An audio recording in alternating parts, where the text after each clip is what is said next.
Hey folks, it's a beautiful day.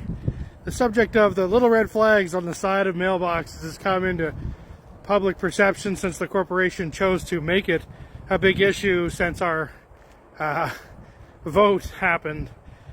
So there's various types of red flags here that are being shown, with some about relationships. But let's talk about the history of red flags. So the red flag, the history of those is that back in the day, the homeowner would flip up the flag if they had things for pickup.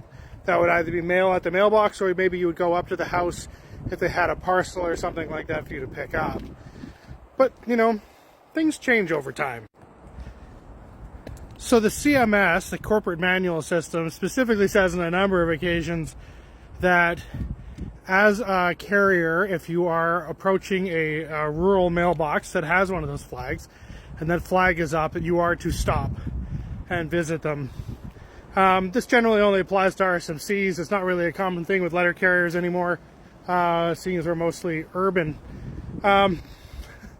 However, in a document entitled Safe Work Practices for RSMCs, dated September 19th, 2019, this is document T550065, it does actually specifically state that whether you are leaving mail or if you leave mail, you're supposed to flip up the red flag.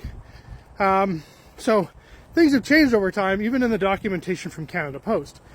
What I don't understand is, why does it even matter? Canada Post is saying it's not in the documentation. Well, I've got proof that it is, and it's not the procedure.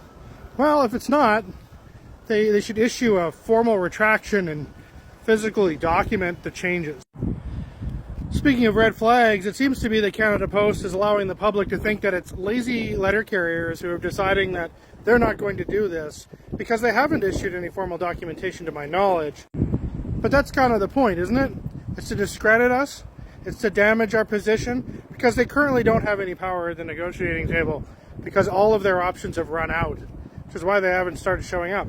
But anyway, you and I all know that we're not getting paid for putting up a little red flag.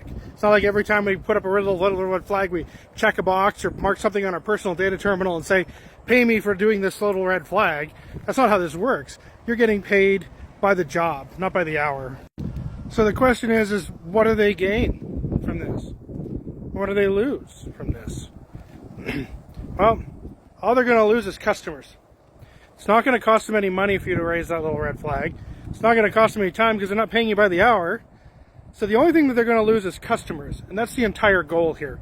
Canada Post, when they lost the vote, they lost the fact that there was a vote of confidence in them as much as it was anything else. It was a vote of confidence in management for Canada Post. And 70% of you said, we do not believe that Canada Post has the best interests of ourselves or the company in mind, and they should leave. So, it's a beautiful day because we've used that power. And if you think it's a beautiful day, go ahead and lift the red flag.